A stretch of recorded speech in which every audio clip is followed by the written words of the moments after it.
예, 반갑습니다. 오늘 저는 민주당 당원으로서 민주당의 관점에서 얘기를 할 건데요. 오늘 이 모임에는 민주당이 아닌 분도 계신 줄 압니다. 제가 그런 입장에서 하는 거라고 이해하시고 들어주시기를 바랍니다. 근데 다른 정당에서 일하신다고 해서 너무 불편한 얘기는 하지 않을 겁니다. 자, 그럼 시작하겠습니다. 제가 작년 3월 9일 이후로 사실 바둑만 쳐다봅니다.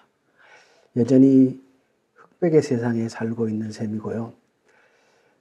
저만 그런 게 아니라 저는 전국의 많은 분들이 그러고 있을 거라고 생각을 합니다. 그런 점에서 민주당에 소속되어 있는 한 사람으로서 정말 죄송하다는 말씀을 드리지 않을 수가 없습니다. 바둑을 공부를 하다가 보면요. 그러니까 바둑을 어느 수준 이상이 되면은 바둑 두는 것보다가 혼자 공부하는 게 훨씬 더 즐겁습니다. 근데 그거는 대체로 복기를 하는 거죠. 그리고 고수일수록 복기를 합니다. 두는 게 아니라. 만났는데 만나자마자 바둑판이 있다고 두자고 대들면 그건 하수입니다. 그리고 하수의 특징은 바둑은 두되 복기는 안 합니다. 프로기사가 바둑을 두면 끝에 늘 복기를 하죠. 그 자리에서만 하는 게 아니라 프로기사는 자기가 두는 시간 이상으로 복기를 합니다. 그런데 민주당은 복기를 안 해요. 정당은 선거의 패배를 통해서 혁신한다라고 하는데 민주당은 패배를 반복하고 있음에도 복기를 하고 있지 않다는 거죠. 0. 몇 %를 졌다가 중요한 것이 아니고 탄핵받은 세력에게 졌다라는 사실이 중요한 거죠. 그래서 저의 첫 번째 고민은 사실 뭐냐 그러면 민주당은 왜 과반수 정당이 되면 곧바로 대통령 선거에서 질까라는 점입니다. 민주당이 과반수 정당이 된 것은 역사적으로 두 번 있습니다. 한 번은 2004년도에 겨우 과반수를 차지한 적이 있고, 그런데 2004년도에도 내내 국가보안법 폐지 투쟁을 하다가 폭망했죠. 그리고 두 번째 과반수를 차지한 건 2020년도 180석이라는 어마어마한 과반을 차지한 거죠. 그래서 그때 민주당 안에서도 우리가 2004년도의 과오를 반복하면 안 된다 라는 목소리가 꽤 있었습니다. 그런데 결과적으로 놓고 보면 2020년도에 180석을 차지하고 나서 민주당은 또다시 검찰개혁에 올인했습니다. 대통령 선거 직전에도 검수완박 법안을 추진을 했죠. 그때 저 검수완박 법안을 추진하는 것이 대선에 유리할까? 유리할 거라고 생각하는 사람 거의 없었습니다. 그런데도 결국 그렇게 하고 권력은 뺏겼죠. 민주당은 왜 과반수 정당이 되고 나면은 국민이 하라는 일은 하지 않고 자기네가 하고 싶은 일을 할까? 국가보안법 투쟁도 당시에 운동권 출신들이 되게 많았지 않습니까? 그분들 입장에서 보면은 국가보안법 폐지 투쟁이 매우 중요한 의미가 있었지만 그 당시에 얼마나 많은 국민들이 그 국가보안법 폐지 투쟁에 대해서 절박했으며 그것이 우리 삶의 결정적인 요인이니까 저거 반드시 폐지해야 된다 이렇게 생각을 했을까요? 지금 이 시점에 검찰 개혁을 해야 된다는 그 필요성에는 우리 대한민국 국민들이 정말 많은 비율이 동의할 거라고 생각을 합니다. 그렇지만은 그 필요성에 대해, 필요성의 강도에 대해서 그리고 그 추진하는 속도에 대해서 지난 정부에서 했던 것만큼 그렇게 국민들도 절박하게 느끼고 있을 것인가? 그건 아닌 거죠. 그게 아니니까 대선에서 진 거죠. 그러니까 왜 과반수가 되고 나면 국민은 자신을 위해서 일을 해달라고 뽑은 건데 되고 나면 자기네 하고 싶은 일을 할까?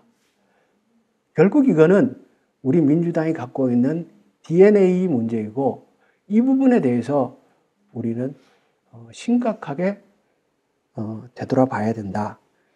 이 생각을 합니다. 자, 이제 제가 복귀하는 마음으로 제 경험과 앞으로 그럼 민주당을 무엇을 해야 되는가 얘기를 해보겠습니다. 저는 국회 경험을 얘기를 하면은 제가 초선 한 번밖에 못했으니까 제 경험에 많은 부분은 예결위에 있습니다. 예결위는 1년이잖아요. 근데 저는 초선 4년 동안 예결위를 3번 했어요. 그리고 마지막 해에는 개수조정 소위위원까지 했으니까 그러니까 민주당의 웬만한 다선 의원보다가 예결위 경험은 제가 더 많다 그럴 수가 있어요. 예. 그런데 문재인 정부 초기에 그 가장 큰 고민은 고용 대란이었죠. 그러니까 그때를 다시 되돌아가 보면은 문재인 정부는 일자리 정부를 표방을 했었고 그 일자리 정부를 표방할 수밖에 없었던 게 매달 한 번씩 고용 통계를 발표하잖아요. 근데 그걸 왜 그 당시에는 이걸 왜 매달 발표하냐는 거야. 발표할 때마다 고용 통계가 엉망으로 나오니까 언론에서도 난리고 그게 발표하는 날이 다가오면 초긴장을 안 할 수가 없어요. 근데 그걸 한 달마다 꼬박꼬박 해. 미치겠는 거예요. 그 고용 대란이 일어난 거죠. 그러니까 계속 추경을 한 거고 결국 왜 그런 일이 발생했는가를 보면은 최저임금 만원에서 출발한 거죠. 비정규직의 정규직화, 주 52시간 노동.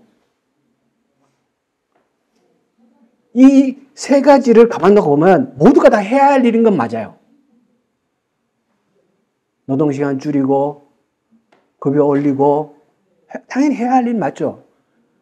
정규직화하고 맞는데 결국 우리가 그걸 추진해 나가는 과정에 있어서 방향은 맞았다 하더라도 과정과 속도에 있어서 섬세한 준비가 되어 있었냐라는 점은 다시 되짚어 봐야 되는 거죠. 왜냐 그럼 사고들이 계속 터졌으니까. 결국 전 이 문제도 우리의 DNA 속에는 여전히 이념적이고 관념적인 부분들이 많이 남아있는 것 아닌가? 그러니까 진보적 아젠다를 그냥 정책화해 나가는데 급급한 것 아닌가? 우리 수준이? 그러면서 방향은 맞았다 하더라도 과정과 속도의 구체성, 정책은 성공한 정책은 다 섬세하거든요. 그런 부분에 있어서 우리의 DNA 문제와 부족했던 점들이 연결되어 있는 것이 아닌가라는 생각을 하고요. 그래서 거기서 그때 계속 이제 일자리를 만드는 작업을 하죠. 정부 예산으로 일자리를 만드는 작업을 하는데 그 일을 해보면서 제가 느낀 게 있어요. 정부 예산으로 만드는 일자리는 만들어놓으면 없어지고 만들어놓으면 없어지고 그러니까 불황기나 어려운 시기에 예산으로 재정을 통해서 일자리를 만드는 것은 당연히 해야 될 일이에요. 어느 정부는 해야 되는 일이에요. 그런데 그렇게 만들어지는 일자리는 결코 지속적이고 안정적인 양질의 일자리라고 할 수는 없는 거예요. 일자리라는 것은 일자리가 없어지는 속도와 일자리를 만들어내는 속도의 싸움인 거죠. 그러니까 우리가 일자리가 없어지는 물론 그 당시에 우리가 추진하는 정책에 있어서 미숙함도 원인이었지만 우리 산업의 변화가 굉장히 빠른 속도이기 때문에 일자리라는 산업이라는 건 없어져야 할 사람은 계속 없어져야 되거든요. 이걸 붙들고 있다고 되는 건 아니거든요. 그러니까 그 없어지는 일자리와 새로 만들어 나가는 일자리의 이 속도 싸움이 일자리의 싸움인데, 그런데 재정으로 하는 부분은 분명한 그런 한계가 있다는 거예요. 그러면 결국 양질의 일자리는 어떻게 만들어질 수 있을까? 양질의 일자리는 결국 기업이 만드는 거예요. 저는 그때 이 결론은 분명하게 내렸어요. 아, 양질의 일자리는 결국 기업이 만드는 수밖에 없구나. 그러면 우리의 경제는 어떻게 되어 있는가? 우리 경제 기반은 뭐냐를 들여다보고 보니까 우리 대한민국의 경제는 딱 한마디로 정의를 하면 제조업 중심의 수출 국가. 이게 우리 경제를 표현한 딱 한마디예요. 이 얘기를 벗어나고는 우리 경제에 관한 어떠한 설명도 할 수 없는 거예요. 대한민국은 제조업 중심의 수출 국가인 거예요. 우리가 반도체, 자동차, 철강, 조선, 뭐 배터리, 요즘 잘 나가는 배터리 다 할 것 없이 제조업이고 수출 국가고 우리는 중간재를 생산해서 누군가에게 팔아먹는 거 사는 나라고. 그러면 우리가 결국 해야 될 거는 우리 제조업이 어느 수준에 와 있는가? 우리 결국 일자리라는 거는 새로 만들어진 일자리는 투자가 어떻게 일어나는가? 라는 부분을 살펴봐야 되는 거죠. 그래서 그때부터 우리 제조업에 대한 관심을 가지게 된 거고, 여기 보면 이제 첫 번째 표가 이건데요. 이건 2020년도에 이겁니다. 보입니까? 이 표인데요. 2020년도에 유엔에서 발표한 자료예요. 대한민국의 제조업 경쟁력 지수를 세계 3위라고 발표를 했어요. 1등이 독일, 2등이 중국, 한국이 3등. 그 전까지는 한국이 5등이었어요. 그런데 2020년도에 처음으로 3등을 한 거예요. 일본도 제치고 미국도 제친 거죠. 이 자료가 발표될 때 나름 굉장히 기뻤죠. 제조업을 먹고 사는 나라가 제조업 경쟁력 지수가 세계 3위인 거고 그것도 올라가고 있다는 거예요. 그런데 2021년도에 블룸버그에서 이 국가혁신지수를 발표하거든요. 2021년도에 발표한 국가혁신지수에 보면은 대한민국이 세계 1위예요. 항목별로 평가를 해놨는데 특허 분야에서 1등이고 R&D 집중도에서 2위고 세계 2위고 제조 부가가치에서 2위, 첨단 기술 집중도 4위, 연구자 집중도 3위 이런 부분에서 굉장히 좋은 점수를 받아서 종합 1위를 한 거예요. 2020년도에는 누가 1위를 했냐 그러면 독일이 1위를 한 거예요. 아까 제조업 경쟁력 지수는 유엔에서 20년도에 발표한 제조업 경쟁력 지수는 블룸버그의 국가별 혁신 지수가 2020년도께 대한민국이 1위라는 거예요. 그래서 전 그 당시 무슨 생각을 했냐 그러면 제조업 경쟁력 지수는 국가별 혁신 지수의 후행 지수다. 이게 선행 지수다. 국가가 제대로 혁신을 하면은 그 결과로 제조업 경쟁력이 높아지는 게 아니냐. 그런데 우리가 국가 혁신 지수가 1이라면은 이걸 선행 지수로 이해를 하고 이걸 바탕으로 해서 이후에 대한민국의 제조업 경쟁력 지수가 올라가서 궁극적으로 우리가 잘하면 1위도 할 수 있는 나라를 만들 수 있지 않겠냐라는 기대를 한 거죠. 그런데 아쉽게도 제조업 경쟁력 지수가 20년도에 발표되고 22년도에 다시 발표가 됐는데 이건 2년마다 한 번씩 발표를 해요. 대한민국의 제조업 경쟁력 지수는 22년도에 다시 5위로 추락했어요. 언론은 전혀 보도를 안 한 거예요. 그런데 지금 이건 다시 거꾸로 이제 한 거고요. 그래서 그렇지만 전체적으로 대한민국은 제조업 중심의 수출 국가고 그 제조업의 경쟁력이 탄탄한 데다. 우리가 하는 거에 따라서 이 부분에 있어서 얼마든지 더 잘할 수 있는 여지는 있다. 라는 판단을 해요. 그리고 투자를 볼까요? 투자를 보면요. 우리나라 해외 직접 투자가 굉장히 빠르게 늘어나고 있죠. 그러니까 대한민국의 해외 직접 투자가 늘어나는 건 매우 바람직한 현상이에요. 이미 대한민국의 기업들은 글로벌 기업이 다 됐고 기술 집적도가 매우 높은 기업 활동을 하고 있기 때문에 이 기업들이 국내에 투자하고 국내에만 투자하고 있어서 될 문제는 아니에요. 해외로 나가야 되는 거고. 그런데 해외 투자가 굉장히 늘어나고 있어요. 그리고 외국인들의 국내 투자도 늘어나고 있어요. 좋은 현상이죠. 자, 하나 더 볼까요? 재밌는 거 요건데요. GDP에서 주로 보는 게 그거잖아요. 수출, 투자, 소비. 세 가지지 않습니까? 그죠? 그런데 GDP에서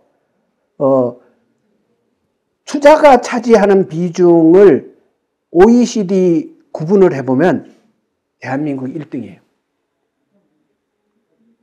그러니까 대한민국 경제의 그 경쟁력, 우리 경제가 그래도 이만큼 여기까지 나가고 있는 게 어디에 있느냐라는 걸 그 근원적인 힘은 전 여기 있다고 봐요. 우리가 봐요. 이게 투자가 지금 여기에서 이 녹색 부분이 투자인데 아니다. 요 회색 부분이 투자인데 대한민국이 31%잖아요. 31% 가고 있는 나라가 전 세계에 하나도 없어요. 그러니까 우리는 GDP 대비 투자를 굉장히 많이 하고 있는 거예요. 그것도 미래산업, 첨단산업, 혁신산업 쪽으로 투자를 많이 하는 나라예요. 그래서 대한민국이 성장하고 있는 거고 여기까지 온 거라고 해석해야 된다는 거예요. 그래서 투자 부분을 보면은 그래도 좋은 그게 있다. 자, 다시 돌아가세요. 근데 해외 투자액을 보면요. 여기서 재밌는 걸 하나 봐야 돼요. 제가 보면서 해외 투자가 쭉 우리나라 기업들의 해외 투자가 쭉 가다가 언제 이후로 해외로 쭉 확 늘어났죠? 2016년도부터죠. 횟수가 그래프가 눈에 띄지 않습니까? 그러면 저 시점에 무슨 일이 있었기에 우리나라 기업들의 해외 투자가 급속하게 늘었는가? 뭐 생각나는 거 있어요? 네? 사드? 아니요. 저는 뭐라고 본 거냐면 2015년도 파리 기후협약이에요. 2015년도에 파리 기후협약이 있었고 그때 이후로 대한민국 기업들의 해외 투자는 눈에 띄게 증가한 거예요. 2016년도에 LG화학에서 폴란드 공장을 그때 세웁니다. 왜? 그 당시에 이미 폴란드 배터리 공장 납품하는 게 다 BMW고 폭스바겐이었는데 그때 이미 지금 얘기되는 아리백 문제가 그때 이미 대두된 거예요. 그래서 우리가 전체적으로 보면 투자가 매우 중요하지만 일자리라는 측면에서 보면 국내 투자가 중요하잖아요. 전체적으로 보면 대한민국은 굉장히 투자가 많고 활발하게 잘 돼가는데 제가 안 가져왔습니다만 일부러 국내 투자를 보면요 그냥 수평이에요. 해외 투자는 이렇게 늘어나는데 국내 투자는 안 늘어난다는 기업들이에요. 국내 투자는 그냥 수평이에요. 수평. 그래서 결국 일자리라는 거는 우리 제조업의 경쟁력과 우리 기업들의 투자가 어떻게 일어나는가라는 것을 살펴봐야 된다는 거죠. 그래서 제가 이때부터 아리백의 산업적 측면을 봐야 된다라는 말씀을 국회에서 계속 드렸던 거예요.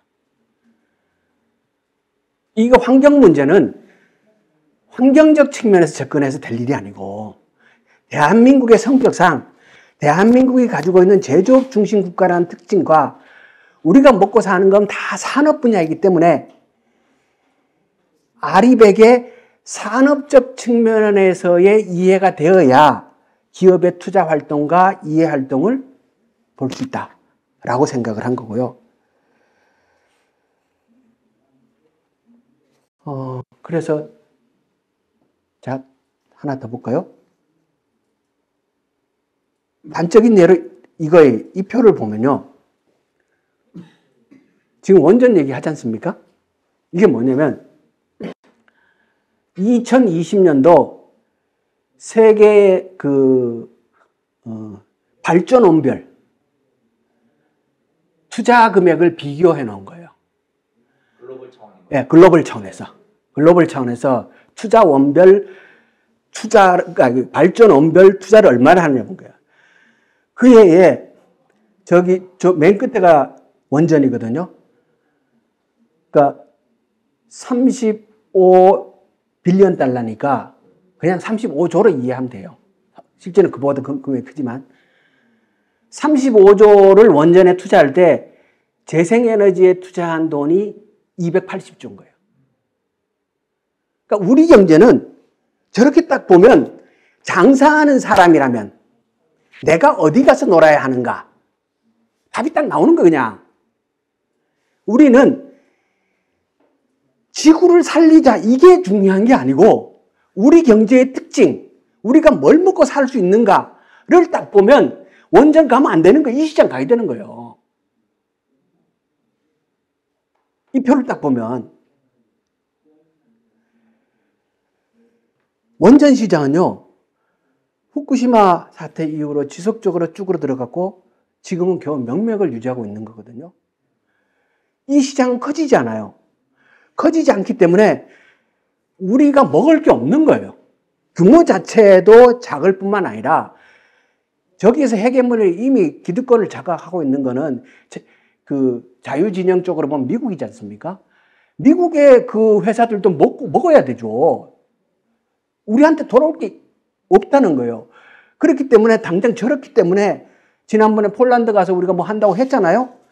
그러니까 당장 어떤 일이 벌어져요? 웨스팅하우스에서 딱 소 걸어놨잖아요. 그리고 사우디 원전 얘기를 하니까 이번에 정상회담에서 뭐 했어요? NPT 조약 안 돼 있는 데는 안 돼. 아예 못을 박아버렸잖아요. 그러니까 시장이 세계에서 투자가 어디에서 이루어지느냐를 우리는 늘 봐야 대한민국이 먹고 살 수 있는 거리를 찾아나갈 수 있는 건데 이걸 보면은 이게 지금 정책이 완전히 방향이 틀린 거죠. 제가 그 얘기는 안 하겠습니다. SMR 얘기는 안 하겠는데 실제로 그렇다는 거죠. 우리가 결국은 왜 저는 산업의 흐름과 방향, 특히 대한민국은 이미 글로벌화 되어 있기 때문에 세계 시장이 어떻게 돌아가느냐, 세계에서 투자가 어디에서 일어나느냐를 보고 우리의 산업 전략을 짜지 않으면 일단 규모도 커야 되고 그래야 우리가 먹고 살 수가 있습니다. 우리 규모가 적은 게 아니기 때문에 조그만 거 갖고 우리가 안 된다는 거예요. 아까 말씀드린 어디 갔습니까? 이 표 하나만 보더라도 이 표만 보더라도 우리가 왜 재생에너지로 쪽으로 가는 것을 해야 먹고 사는가 라는 게 보인다는 거죠. 그래서 제가 사실은 2019년도에 구미형 일자리라는 것을 설계를 했습니다. 당시에 광주형 일자리가 있었지 않습니까? 이게 사회적 타협을 통해서 만들어진 일자리인데 광주형 일자리의 특징이 뭐냐면 거기는 노사협의가 잘 돼서 그러니까 광주가 사회적 합의를 할 수 있는 지식사회의 그 자본이 있는 거예요. 사회적 합의를 할 수 있는 능력이 있는 곳이 아주 뛰어난 능력을 갖고 있는 거죠. 광주는. 그런데 그 노사의 협의를 통해서 소형 SUV라는 그러니까 소형 SUV, 내연기관이죠. 그죠? 내연기관을 라인을 신설하는 광주형 일자리를 합의를 한 거예요. 굉장히 우리 사회가 사회적 합의를 통해서 뭘 한다는 것에 익숙하고 그런 사례들이 잘 없는 상태에서 광주가 그걸 했다는 건 저는 굉장히 큰 의미가 있다고 봐요. 그런데 저는 그걸 보면서 한계가 그거죠. 이건 내연기관인데 앞으로 내연기관 없어지는데 몇 년 뒤에 이거 어쩌냐? 그래서 그 광주형 일자리를 보면서 제가 구미형 일자리를 2차 전지 양극재 공장으로 설계를 한 거예요. 왜? 에너지 전환으로 세계는 갈 수밖에 없고 전기차 시장은 그 당시만 해도 이미 정해진 미래이기 때문에 그런 상태에서 2차 전지는 핵심이 소재지 않습니까? 그래서 제가 청와대에다가 얘기를 한 거죠. 광주형 일자리를 해야 되겠는데 가만히 보니까 LG를 한번 만나서 얘기를 해봐라. LG를 만나서 배터리 공장을 세우는 것을 구미형 일자리로 논의를 해보자. 그렇게 제안을 한 거고, 그리고 실제 그게 됐죠. LG화학에 지금은 이제 LG 엔솔이지 않습니까? 엔솔의 양극재 공장은 당시에 청주 오창에 10만 톤 규모의 공장이 있었어요. 10만 톤을 생산하는. 근데 우리가 구미형 일자리를 3만 톤 라인을 1차, 2차 해갖고 6만 톤을 생산하는 구미형 일자리를 설계를 하고 진행이 됐죠. 지금 공장을 거의 다 지었어요. 내부 공사하고 있는 중이니까. 제 계획은 그거였죠. 양극재가 소재 중에서는 핵심이니까. 그리고 LG가 우리 3사 중에서도 리딩하는 기업이니까 그걸 가져오면은 2차 전지 그 소재 산업의 집적화를 가능할 수 있지 않겠는가라는 고민을 한 거죠. 그렇게 해서 그것을 추진을 했던 것이고요. 저는 민주당이 해야 할 방향에 대해서 저는 이렇게 생각합니다. 우리는, 그러니까 결국 우리가 미국 민주당 생각을 해보세요. 바이든 정부의 핵심 이익은 뭐예요? 바이든 정부의 핵심 이익은 하나는 일자리고 하나는 안보입니다. 바이든 정부 정책의 핵심 이익은 국내적인 관점에서 보면 일자리고 글로벌한 관점에서 보면 안보인데 그 안보라는 거는 패권이죠, 패권. 패권적 지위를 끌고 나가는 거. 그게 안보예요. 그거를 안보라 그러는 거죠. 그래서 바이든 정부의 핵심 이익은 그게 일자리와 안보인데 IRA 법이 일자리잖아요. 결국 그거잖아요. 그죠?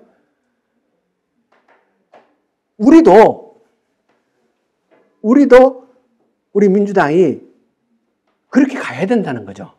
우리 민주당 정책의 핵심 이익은 일자리라는 것이 튼튼하게 딱 자리를 잡아야 되는 거고, 그것도 지금 시점에서는 글로벌한 관점에서 딱 보면은 딱 답은 나와 있는 거예요. 친환경 혁신 성장이다. 왜? 친환경은 세계적인 흐름이고, 아까 말씀드렸듯이 우리 경제의 힘은 투자, 신산업, 혁신, 이게 우리 경제의 그 내적인 파워니까. 그러니까 우린 그렇게 해야 된다고 생각하는 거예요. 그래서 저는 혁신이라는 걸 생각을 할 때요, 저는 혁신에 대한 제 나름의 개념이 있어요. 잠깐 그 생각을 말씀드리면요. 전 혁신이라는 걸 어떻게 이해를 하냐면, 저 시골 출신이거든요. 동네도 크지도 않았고, 동네는 되게 이쁜 동네였어요. 남해안으로 앞에 개울도 있고, 들이 앞에 쫙 있고, 지금도 그 동네 앞을 지나가는 사람들은 야, 동네 참 잘 앉았다 이렇게 얘기할 정도로 들이 좁았어요. 그 좁은 들을 꼬부랑꼬부랑 길을 건너서 제가 초등학교를 다녔는데, 어느 날 보니까 우리 동네에다가 빨간 깃발들을 막 꼽아놓고 며칠 지나니까 불도저가 와가지고 동네를 막 다 밀어버리는 거예요. 길도 노리고 다 밀어버리는 거예요. 경지정리라는 거였어요. 그렇게 해서 경지정리를 했는데, 경지정리 뭔지 알죠?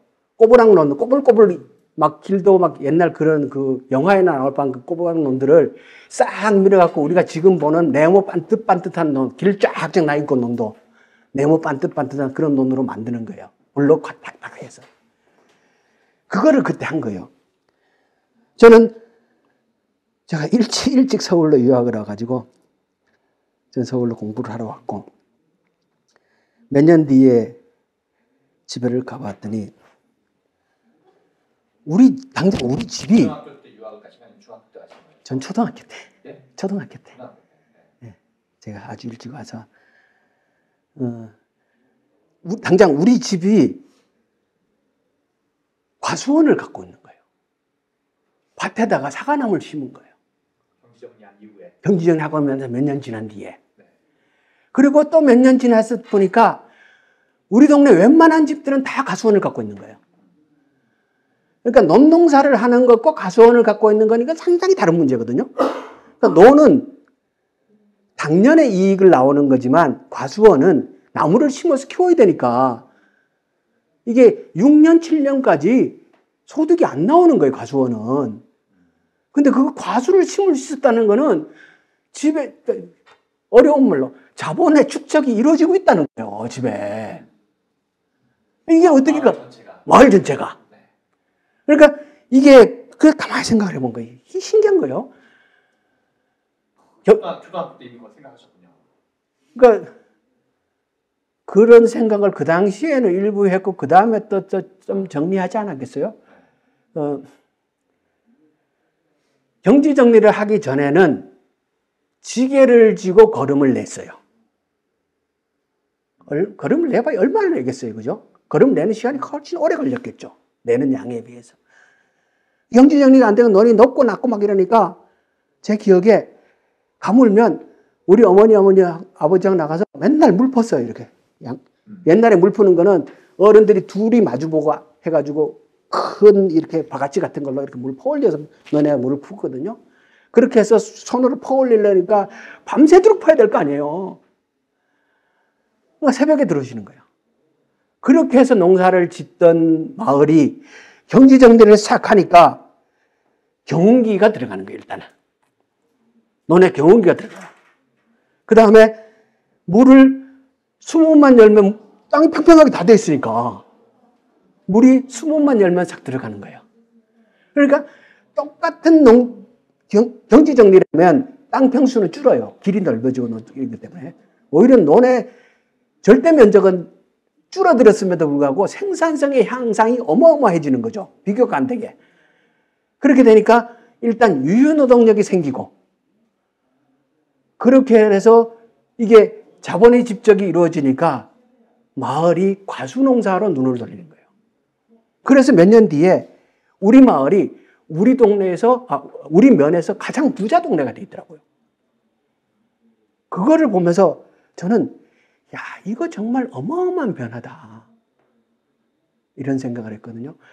최근에 제가 이번 강의를 준비하면서 그 경지정리를 몇 년도에 했는가를 찾아봤어요. 그러니까 대한민국의 경지정리는 일제 때도 좀 했었어요. 일제하에서도. 근데 본격적으로 경지정리를 하기 시작한 거는 1970년도부터예요. 근데 우리 동네가 딱 1970년도에 경지정리를 한 동네예요. 그러니까 아주 빨리 한 거죠.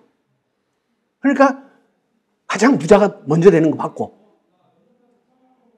그래서 저는 이런 것이야말로 진정한 혁신이다라고 생각을 하는 거예요. 그러니까 혁신이란 인위적인 변화인 건 분명하잖아요. 강제적인 인위적인 변화죠. 그런데 세상의 변화를 시켜놓으면 되돌아가는 변화가 있고, 변화시켜놓으면 그 자리에 그냥 있는 변화가 있고, 변화를 시켰는데 다른 변화를 이끌어오는 변화가 있어요. 변화가 변화를 유발하는 변화가 있어요. 저는 혁신은 이런 변화를 유발시키는 변화가 혁신이라고 보는 거고, 그리고 이런 일이 해야 할 일이다. 그러니까 사람이 뭔가를 이렇게 쏟아서 해야 할, 열정을 쏟아서 해야 하는 일은 이런 일을 해야 되는 것 아닌가 라는 생각을 저는 하고 있어요. 그런 점에서, 그런 관점에서 구미형 일자리를 만든 거죠. 요거 하나 만드는 게 중요한 게 아니라는 거지. 여기서 끝나는 게 아니라는 거지. 그렇기 때문에 구미형 일자리를 만들 때 2차 전지의 리딩 기업인 LG와 당시에 LG는 삼성은 부자 기업이잖아요. LG는 가난한 기업. 삼성, LG 사람들은 똑같이 알지만 삼성은 돈이 있는데 LG는 돈이 없는 데잖아요. 빈털터리거든요. 보면 이게. 돈이 되는 산업이 없잖아요. 옛날에 LG 반도체 있던 거 19년 고생하다가 넘겼고, 지금 LG전자, LG 뭐 나오는 게 없잖아요, 여기가. 근데 가만 보니까 LG는, LG가 저기 배터리 갖고 이제 승부를 볼 생각이구나, 라고 제가 생각을 한 거죠. 그래서 이렇게 일을 설계를 해야 다음이 계속 확장되는,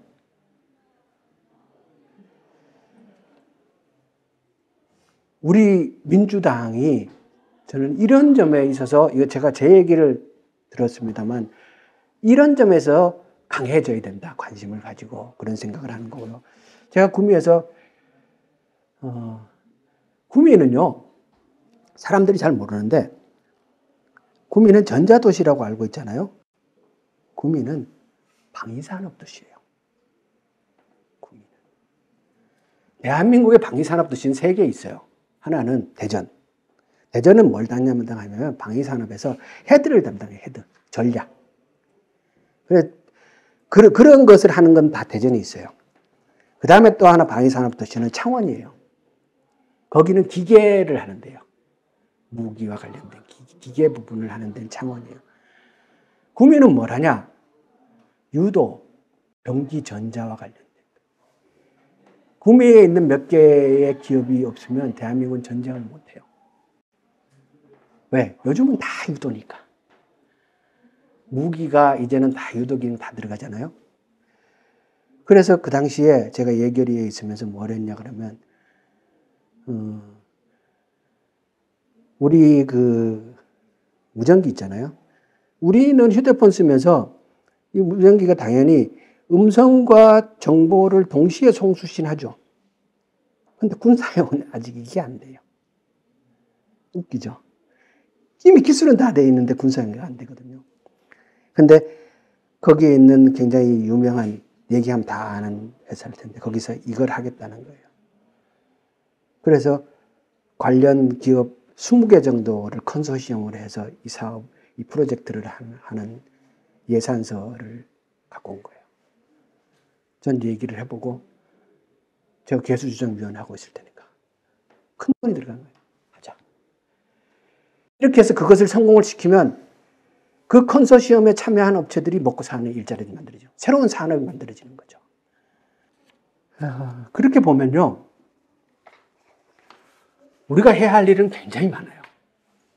왜냐고 하면 제가 2차 전지 얘기 조금 더 해볼게요. 지금 2차 전지의 시장 규모에서 대한민국의 3사가 차지하고 있는 캐파는 26%가 조금 넘어요. 세계 시장에서. 2차 전지에서 세계 1위 기업은 중국의 CATL이죠. 여기 혼자서 차지하는 게 37%예요. 그러니까 중국의 2차 전지와 우리가 조금 다르지 않습니까? 우리는 3원계고. 그렇긴 하지만 중국 시장 자체가 워낙 크기 때문에 2차 전지에서 차지하는 비중은 우리 3사가 그러니까 LG 엔솔, 삼성 SDI, SK온 이게 기술에 있어서는 세계 최고라고 얘기를 하지만 그거는 다 인정을 해요. 그렇지만 차지하고 있는 비중은 이걸 세 개를 합쳐서 26%인 거예요. 그런데 최근에 보도에 보면은 2030년도가 되면 대한민국이 2차 전지 세계 1등이 된다는 거예요. 엄청나게 성장을 한다는 거죠. 이게 왜 이런 현상, 이렇게 예측을 한 근거가 뭐냐 그러면 미국의 IRA 법 때문인 거예요. IRA 법에 의해서 지금 이 3사뿐만 아니라 전부 다 그 미국 투자 계획들을 계속 발표를 하고 있잖아요. 몇 년도에 몇 기가 발표하잖아요. 그것이 정상적으로 계획대로 된다고 계산을 했을 때 2030년도가 되면 대한민국의 시장 지배율이 세계 1등이 된다는 거예요. 반가운 소식이죠, 그죠? 그런데 지금 미국이 우리 3사가 다 미국 가서 투자를 해요. 투자를 하면 어쩔 수 없이 거기에 협력업체들도 같이 가게 될 거란 말이에요. 그래서 지금 2차 전지와 관련된 우리 꽤나 탄탄한 회사들이 투자 계획들을 지금 막 곳곳에서 계속 발표를 하고 있잖아요. 그런데 그러면 전부 다 미국에 가서 투자만 하도록 내버려 놓을 거냐? 우리 고민은 그건 거죠. 국내에 투자를 어떻게 유도하고 그거 국내에 투자를 할 수 있는 환경과 생태계를 조성할 거냐? 이게 우리가 해야 될 일이라는 거예요. 안 그러면 그것까지 열심히 돌보고 법인세 내니까 우리가 뭐 복지하고 뭐 연금 그걸 할 수 있을지 모르지만 우리 청년들의 일자리는 안 생기는 거잖아요. 최근에 제가 들은 얘기에 새만금이 전체 부지가 이걸 매립을 하면서 이걸 이제 새만금 공사는 전체적으로 이제 그 농어촌 공사, 그러니까 이게 농업 예산으로 시작한 거거든요. 그런데 새만금 전체 부지의 매립지의 30%는 농어촌 공사에서 하고 70%는 산업부지로 배정을 했어요.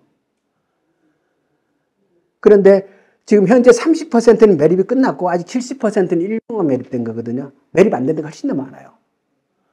그런데 그 산업부지에 지금 2차 전지 소재 회사들이 많이 온다는 거예요. 거기로 2차 전지 그 소재 회사들의 일종의 집적화가 이루어지고 있다는 거예요. 그것을 MOU 체결하고 협약하는 그 현장을 가서 이제 같이 그걸 했던 분한테 제가 들은 얘기인데요. 거기에 투자하는 회사들이 그 새만금에서 생산하는 재생전기를 어떻게 공급받을 수 있을까에 대해서 굉장히 관심을 표시한다는 거예요. 새만금에 지금 5기가의 재생에너지 태양광 그 계획이 있지 않습니까? 그러니까 지금 이 전기차 자체가, 전기차의 흐름 자체가 친환경 에너지 전환 때문에 이렇게 가는 거잖아요. 그럼 당연히 배터리도 전기차에 들어가는 그거 다 배터리로 친환경으로 만든 거를 소비자들이 원하게 될 것이고, 다 이 배터리 3사뿐만 아니라 여기에 엮여 있는 그 밸류체인에 포함되어 있는 회사들도 다 재생에너지 문제가 현안이 된 거예요. 그러니까 거기에 이 부지에 공장 들어가면서 어떻게 재생에너지를 공급받을 수 있는가를 관심을 보이기 시작하는 거죠. 그러니까 이런 문제를 풀어나가는 거. 어떻게 이걸 풀어서 새만금의 대한민국, 그들이 다 미국만 가는 게 아니라 대한민국의 그 생태계를 조성할 수 있을 것이냐. 그런 일이 우리가 해야 할 일이라는 거죠. 그리고 2차 전지 문제만 놓고 보면요. 또 굉장히 중요한 문제가 하나 더 있어요. 그러니까 이 소재 회사들의 이 밸류체인뿐만 아니라 2차 전지는 공급망 문제가 있어요. 원료의 공급망 문제. 그러니까 반도체와 2차 전지에서 반도체는 뭐 그거 원료가 뭐잖아요. 광물이 뭐 이런 얘기 없잖아. 그죠? 근데 2차 전지는 워낙 그 광물이 많이 들어가는 거라서, 근데 그 광물은 다 전 세계 여기저기서 생산되지만 그 생산된 것이 다 중국 가서 원료가 돼서 한국으로 오는 거예요. 이게 니켈이든 코발트든 망간이든 뭐든지 간에 다 중국을 거쳐서 한국에 오는 거예요. 공급망 문제가 중국으로 완전히 지금 90% 이상이 중국에서 오는 거예요. 이 공급망 문제가 대한민국이 2차 전지에서 2030년도에 세계 1위가 된다는 보도를 보고 기뻐만 하고 있어서 될 문제가 아니고, 그렇게 되면 참 좋은 일이죠. 그렇지만 2차 전지는 공급망 문제가 있는 거예요. 그런 문제를 원천적으로 어떻게 해결할 것인가 라는 문제를 책임 있는 정당이라면, 우리가 경제정당이 되고자 한다면, 저는 대한민국의 국민의힘도 보수당이고 민주당도 보수당이지만 이것을 해나갈 수 있는 능력이 있는 정당들이 많지 않다고 생각해요. 아무도 안 하는 거예요. 그래서 이런 문제를 해결하는 것을 굉장히 관심을 가져야 된다. 지금 그래서 저는 무슨 생각을 하냐 그러면 현재 그 30% 매립 끝났어요. 농업용 부지를 남아있어. 매립 끝났는데 그건 뭐 하냐면 매립했는지 연봉이 남아있을 거 아니에요? 그러니까 이거를 아주 싼 값에 평당 10원에 그 축산조사료 생산하라고 임대를 줘요. 대한민국에 지금 저 농사짓고 농민 출신입니다만 빼놓고 얘기해서 대한민국에 농사짓어서 돈 되는 게 뭐가 있어요? 없잖아요. 그럴 것 같으면 그럴 게 아니라 그 30% 부지에다가 제가 농어촌공사 사장을 얼마 전에 만나서 얘기를 했어요. 당연히 그거 하지 말고 그 30% 부지 어마어마한다니까 여기에다가 아예 전부 다 영농형 태양광을 쫙 깔아라. 전부 영농형 태양광을 딱 깔고 영농형 태양광이 들어간다는 건 그 구조물이 들어가는 거잖아요. 구조물이 들어가면 뭐를 할 수 있냐 그러면 전동화 디바이스 실증 단지를 할 수 있어요. 농업용 디바이스, 농업용 농기계의 흐름이 앞으로 전부 다 무인화 자동화로 가잖아요. 전 세계에서 무인화 자동화에서 가장 앞서 나가는 기업은 테슬라죠.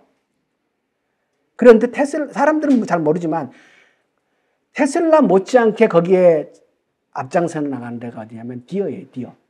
존 디어. 트랙 이따만한 거 생산하는 그 디어라는 회사. 거기가 자율주행에 관한 최고 기술자들을 거의 쓸어가다시피 하거든요. 이게 세계적인 흐름인 거예요. 그리고 어쩌면 자동차보다가 농업용 디바이스에서 전동화가 먼저 이루어질 수도 있어요. 그 시장이 훨씬 더 클 수도 있어요. 근데 우리나라는 그거 안 하잖아요. 그러니까 이 기회에 그 30%에다 대놓고 쫙 깔고 태양광 샥 깔아버리고 거기에다가 전동화 실증단지를 해서 우리 농업도 최첨단 그 기술 경쟁에 뛰어들자고. 그렇게 해서 생산한 전기는 어디에다가? 옆에다가 2차 전지에다 공급해주고. 저는 이런 일을 제안 드리는 거예요. 해야 된다는 거예요, 우리가. 한자로 장관하셔야 되겠네요, 우리가. 영림부 장관이 아니라. 그리고 반도체 말씀을 드리면요. 반도체, 대한민국을 지금까지 먹여 살려온 건 사실상 반도체죠. 그렇지 않습니까? 우리가 뭐 반도체, 자동차, 철강, 조선, 뭐 화학 얘기를 하지만 이 나머지 4개는 돈이 될 때도 있고 안 될 때도 있고 돼봐야 이 반도체가 먹여 살렸던 거에 비하면 세 발의 피도 안 되는 거예요, 이거는. 대한민국은 그냥 반도체를 이때까지 먹고 살고 여기까지 온 건데 그 전체 반도체 시장에서 우리가 하고 있는 거는 메모리 반도체잖아요. 지금 메모리 반도체 시장의 60%를 대한민국이 차지하고 있는데 어마어마한 거죠. 그리고 그것도 5나노 이하를 할 수 있는 국가는 전 세계에서 대만하고 한국밖에 없지 않습니까? 대단한 거죠. 대단한 거예요. 그렇지만은 전체 반도체 시장에서 반도체 2차 전지는 핵심이 소재라고 하면 반도체는 설계가 핵심이죠. 반도체에서 가장 고부가 가치는 설계고 그게 1류고 2류가 파운더리고 3류가 메모리인 거죠. 우리는 3류 시장에서 1등을 해서 먹고 사는 거예요. 그러면 인류 설계는 다 뭐가 하냐? 전부 미국이에요. 세계 반도체 그 팹리스 회사라 그러잖아요. 팹리스 회사, 10대 팹리스 회사를 뽑으면 8개가 미국이에요. 지금 우리가 팹리스, 그 설계 부분에 도전장을 내민다? 그건 어불성설이에요. 아직 멀었어요. 물론 그쪽에 지금 굉장히 관심 있는 우리 벤처도 있고 막 합니다만 전체 큰 틀에서 보면 아직은 어불성설이고 위에가 어디냐? 파운드리 아닙니까? 파운드리라는 반도체는 우리가 이제 로직 반도체라도 부르고 시스템 반도체라고도 부르고 그러니까 이런 거죠. 뭐 다 아실 거라고 생각하는데 메모리 반도체는 그냥 찍어내는 거고 똑같은 거 찍어내는 거고 파운드리 반도체는 용도에 따라 그거 맞도록 만드는 거고 그죠? 그거 다 다른 거죠. 근데 그 용도에 따라 다 그걸 만들 수 있다는 게 어마어마한 능력인 거죠. 근데 그 파운드리 반도체는 대만의 TSMC가 압도적인 1등이잖아요.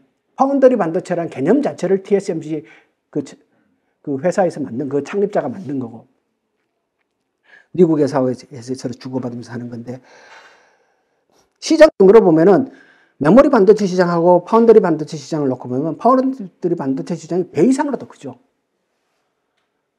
삼성전자가 파운드리 반도체에 진출을 한다고 계속 얘기를 하지만 성적이 안 나오잖아요.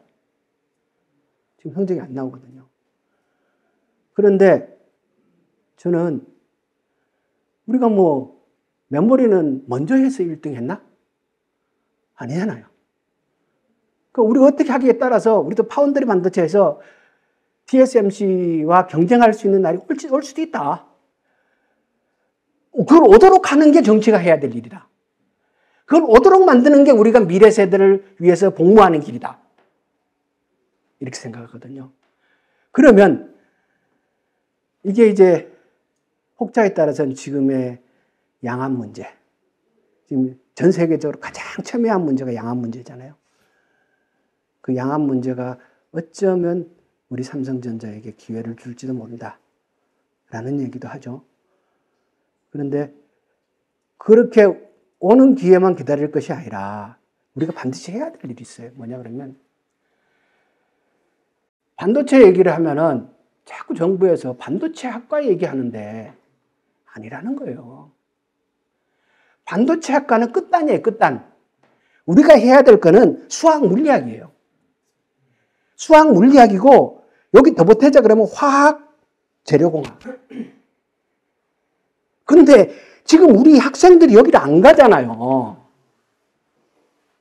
이게 우리가 TSMC, 그러니까 우리가 반도체, 그리고 이게 다 앞으로 가장 뜨거운 분야는 화학하고 재료공학인 거고 수학 물리학은 항상 기본으로 가는 거고 이쪽에 얼마나 양질의 인력들을 양성해내고 확보하고 그게 우리의 승부인데 그런데 현실은 좋은 인재들은 전부 다 의대가 싹 쓸고 가고 그리고 과거 출신마저도 로스쿨을 가고 저는 이 문제를 대한민국이 고민해서 빨리 풀어야 된다. 그렇게 해야 이거는 우리가 하는 이 산업은 그냥 1, 2년 투자한다고 될 수 있는 수준을 이미 다 넘어선 거예요. 굉장히 장기적인 프로그램을 갖고 일을 진행을 해야 되는 거고 그러기 위해서는 우리 역량을 어디에 집중적으로 투자를 해야 되는가, 쏟아야 되는가 하는 설계가 있어야 되고 거기에 맞춰서 이 국가가 운영되어야 된다고 생각해요. 그래서 저는 이 부분에 대한 고민을 우리 책임 있는 정당은 반드시 해야 된다 이렇게 생각합니다. 그리고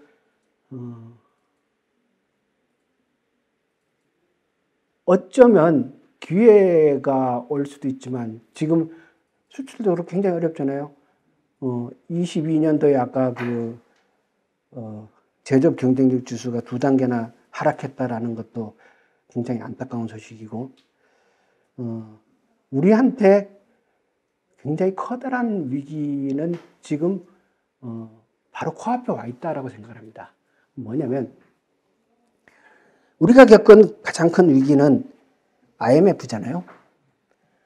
IMF는 외환위기였어요. 그 다음에 겪은 위기는 리만 브라더스 사태 2008년도 이건 금융위기였어요. 지금 전 세계는 리세션을 걱정하잖아요. 이게 세계 경기가 침체되고 상당한 위기가 겪게 될 거라. 지금 이제 어렵지 않습니까? 그런데 지금의 위기는 미중 간의 패권 갈등과 더불어 지금의 위기는 산업의 위기적인 측면이 있는 거죠. 지금 싸움은 아까 제가 말씀드렸지 않습니까? 미국의 핵심 이익은 두 가지다. 국내적인 관점에서 보면 일자리고 세계적인 관점에서 보면 안보다. 결국 그걸 위해서 패권 경쟁이 벌어지고 있는데 그냥 막연하게 그런 일들이 진행되는 게 아니라 그것이 바로 산업이란 영역에서 진행되는 거예요. 지금의 위기는, 갈등은. 그러니까 산업의 헤게모니를 미래로 가는 미래 부가가치들이 나올 수 있는 그 산업의 헤게모니를 누가 장악하느냐에 놓고 싸우는 거예요.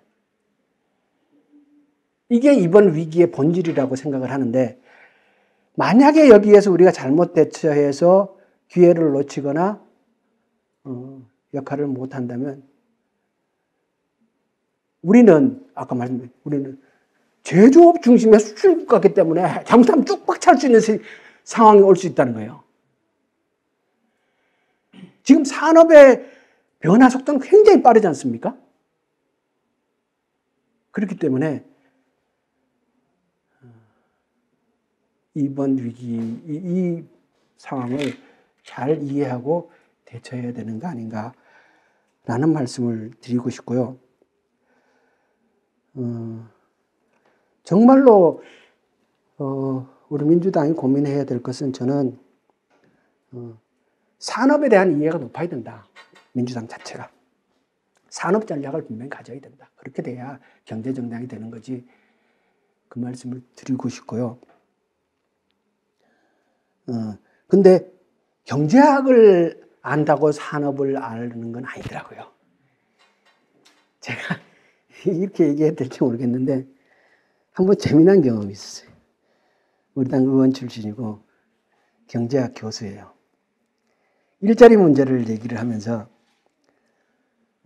그 말씀을 하시더라고요. 리쇼링 얘기를 하더라고요. 해외에 나가는 기업들을 다시 들어오는. 전 그 얘기를 들으면서 참 뭐라고 얘기를 할 수가 없었어요. 대한민국은 일자리에 있어서 리쇼링은 안 돼요. 왜? 과거에 우리의 기업들이 해외에 나갈 때는 그 나가는 이유가 있었어요. 그때 나가는 주요한 이유는 임금 문제였어요. 임금 문제, 우리가 과거에는 다 저임금 기반한 그 노동집약적 산업을 하면서 여기까지 왔잖아요. 그러면서 우리가 하면서 임금도 높아지고 막 성장하고 있잖아요. 이렇게 돼 이 속에서 저임금 그 해서 찾아 나간데 그 사이에 대한민국의 인건비는 더 올라갔어요.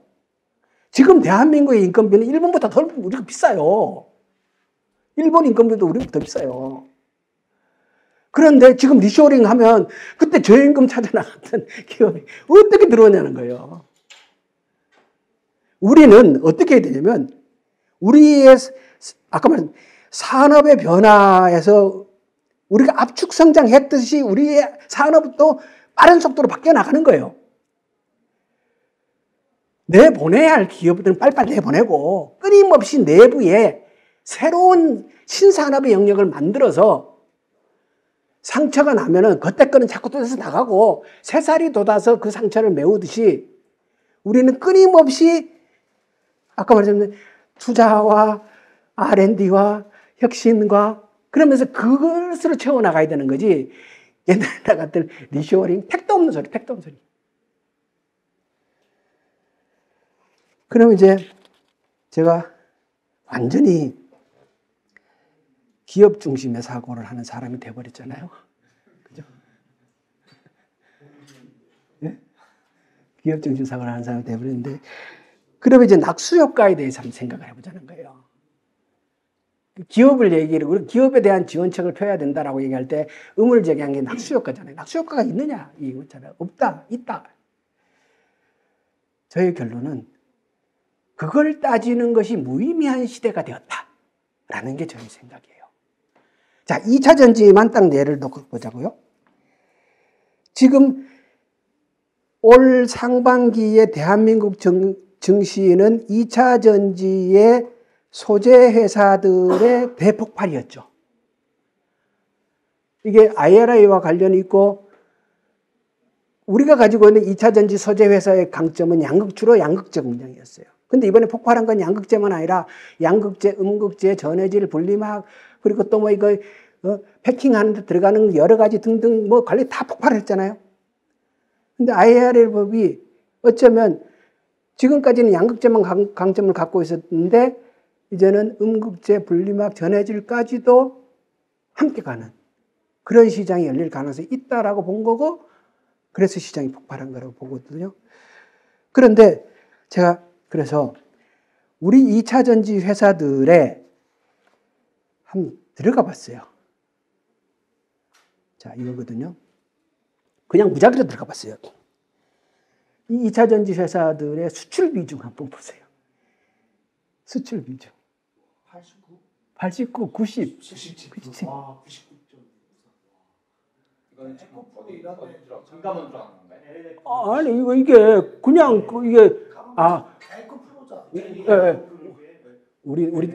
우리 아들이 회계사라서 내가 몇 개 찍어주고 네 자리 좀 만들어달라고 그래요.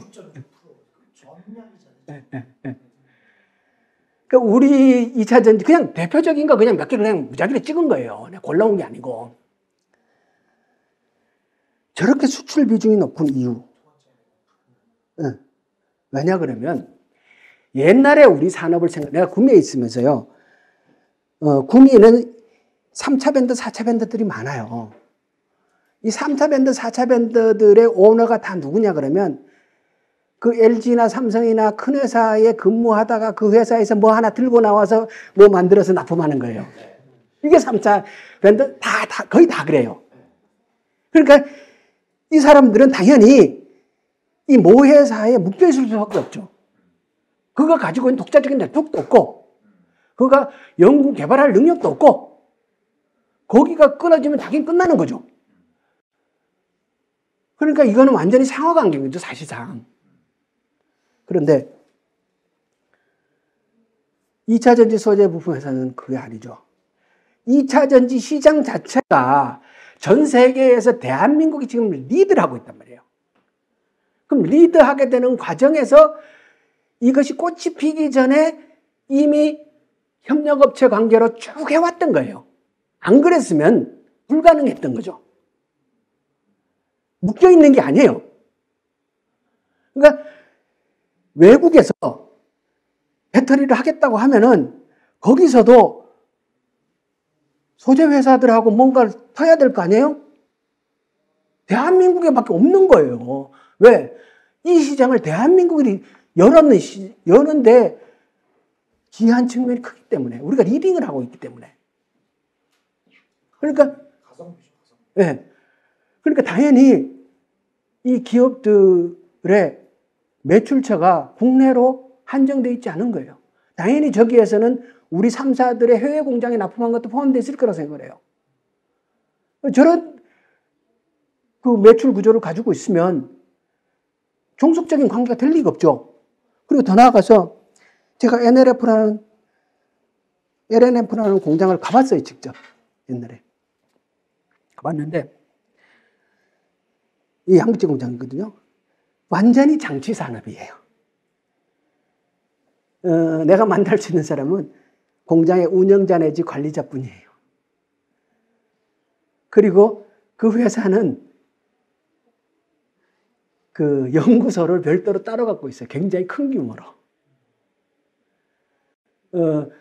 모 회사에서 R&D를 하고 받아서 이걸 납품하는 게 아니고 이 회사 자체가 연구 R&D를 독자적으로 해요.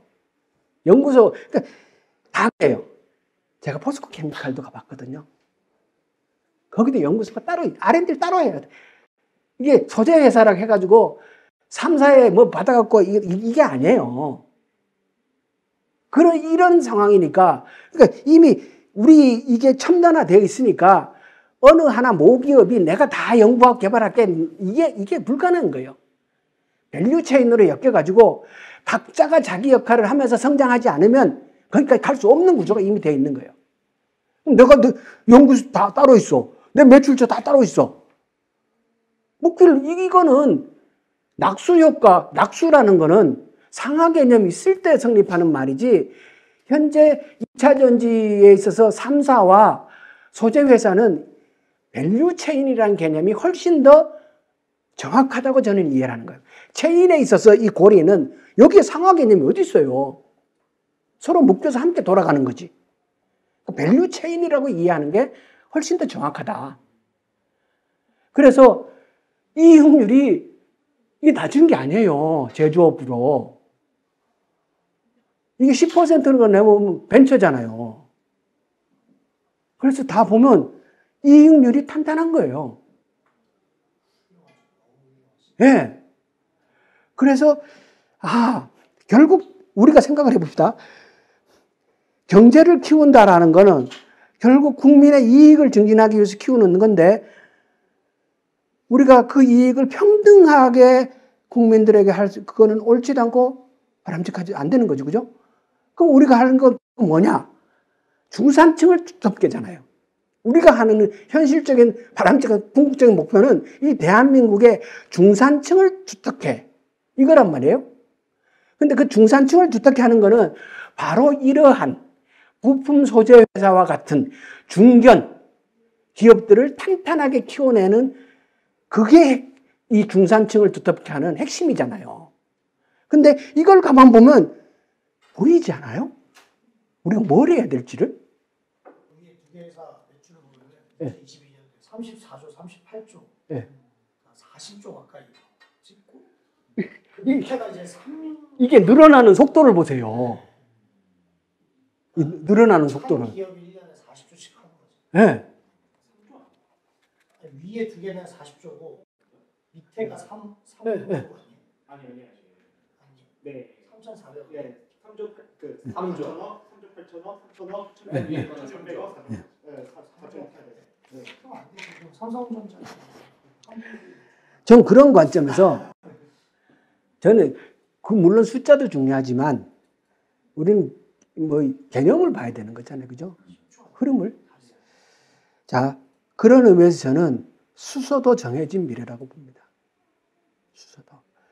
그런데 궁극적으로 우리가 분명히 알아야 될 거는 수소는 에너지원은 아닌 거예요.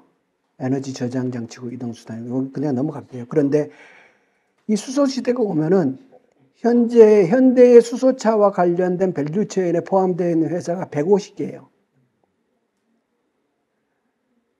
그러면 그 150개 회사가 다시 2차 전지에서 벌어지는 일과 같은 일들을 또 우리가 볼 수 있지 않을까라는 기대를 하는 거예요. 그래서 저는 유능한 경제정당으로서의 우리 민주당의 전략은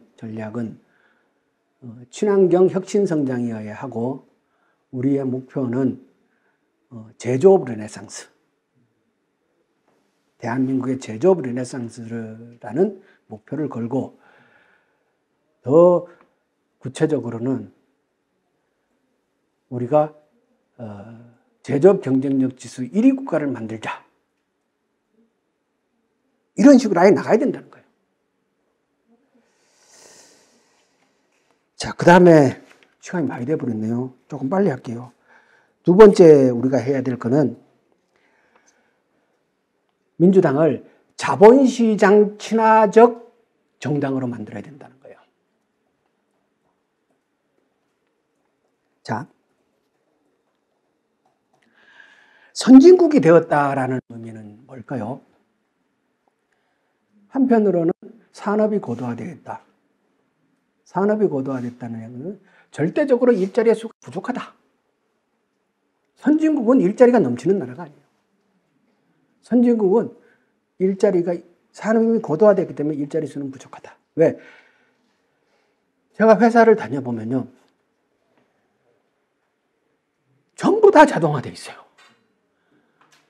그러니까 아예 장치 산업이어서 뭔가 돌아가는데 내 눈에 아무것도 안 보이거나 움직이는 게 보이는 거는 뭐가 움직이냐면 로봇팔이 움직이지 사람이 움직이는 게 아니에요.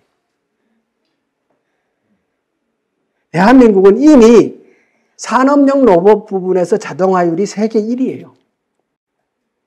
그러면 대한민국은 일자리는 부족할 수밖에 없는 거고, 그렇다면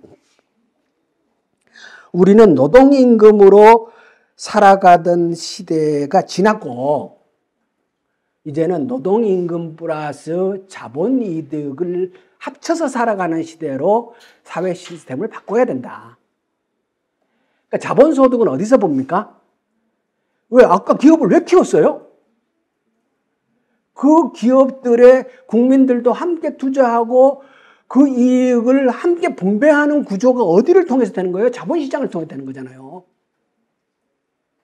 그래서 대한민국이 이제 우리는 민주당이 자본시장 친화적 정당으로 탈바꿈해야 된다. 라는 분명한 목표를 가져야 된다고 생각해요. 그래서 자본시장 개혁에 앞장서야 되고 글로벌 스탠다드한 자본시장을 만들기 위해서 우리가 나서야 되고 그러기 위해서 대한민국의 리스크들을 해결하기 위한 가버넌스 구조. 우리 가버넌스 문제가 심각하지 않습니까? 이것을 해결하는데 해야 되고 특히 작년에 대한민국 주식 투자자들의 가장 뜨거운 이슈는 물적 분할이었어요. 물적 분할이 뭐냐? 주주의 주주 가치를 훼손시킨다는 거 아닙니까? 이걸 글로벌 스탠다드에 바꿔줘야 주주의 주주 가치 훼손을 막을 수 있는 장치를 빨리 만들어야 투자를 하는 거죠. 지금처럼 우리가 부동산 문제를 가지고 고생을 합니다만 부동산 문제는 부동산 문제로 접근해서 다 해결되는 것이 아니고요. 부동산 문제는 궁극적으로 금융의 문제였고 그리고 그것을 해결하는 방법은 부동산으로 접근하는 것보다는 자본시장 구조를 건전하게 해결해서 만들어서 풀어나가는 게 어쩌면 더 빠를 수 있는 거예요. 우리 국민의 자산의 80%가 부동산으로 가 있잖아요. 이런 구조에서는 이건 늘 폭탄을 안고 가는 거죠. 그럴 것이 아니라 우리 국민들의 자본의 포트폴리오를 자본시장으로 바꿔줘야죠.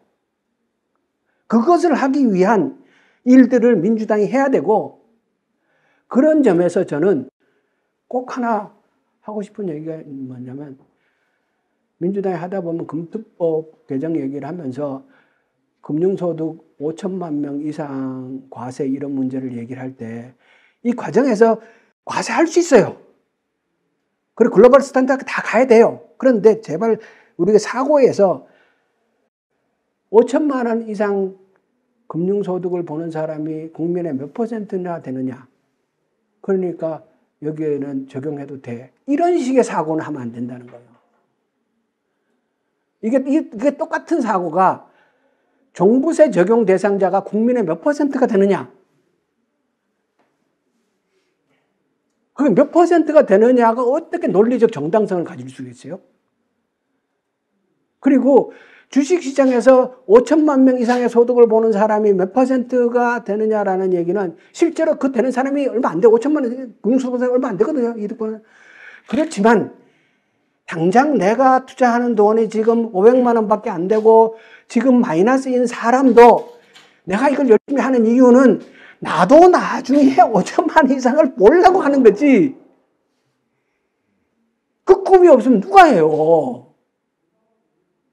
그런데 그런 식의 접근을 하는 것은 우리가 반드시 경계해야 된다라는 말씀을 드리고요. 제가 근래 고민이 또 뭐냐면요. 우리가 왜, 민주당이 왜 경제에 대해서 이렇게 산업에 대한 이해도 떨어지고 경제에 대한 것도 많이 부족하고 결국 산업에 대한 이해를 높이고 이런 거는 지금 이제 이게 이 시점에서 얘기하기 굉장히 민감한 상황이에요. 왜냐 그러면 코인 투자했다고 날리고 그 엉뚱한 사실 하면 안 되는 짓을 한 거죠. 내가 그 양반을 옹호하고 싶은 생각 전혀 없고 저는 그 코인에 대해서는 전혀 몰라요. 그런데 우리나라는요.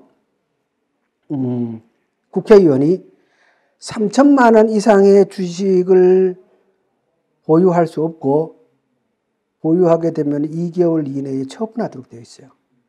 한 주식을요? 아니면 총액을? 총액을. 총액을. 그 얘기는 대한민국 국회의원은 주식 투자를 하지 말라는 거예요. 그죠?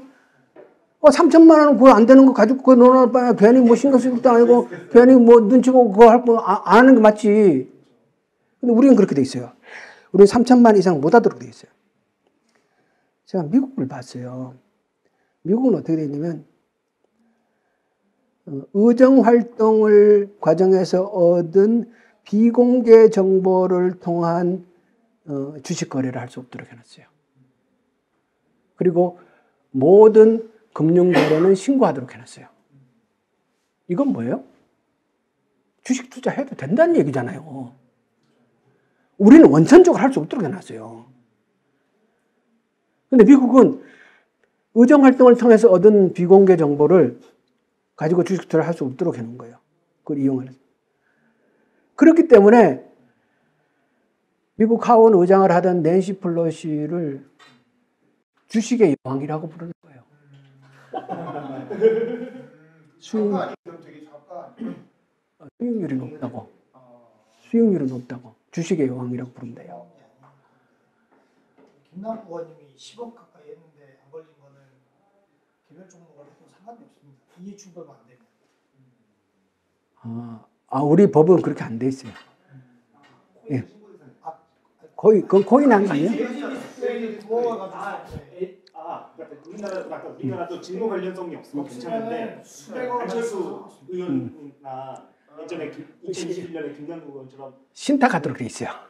근데 그게 신탁의 의무가 아니더라고요. 이번에 찾아보니까. 근데 실제로 하면요.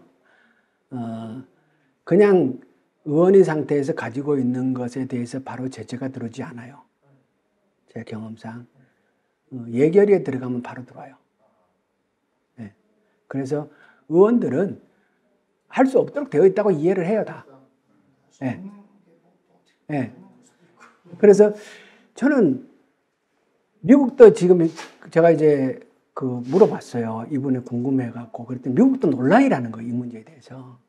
지난번 코로나 때 코로나에 대한 대응 과정에서 비공개 정보를 가지고 선제적으로 주식을 사고 파는 의원들이 있다는 거예요.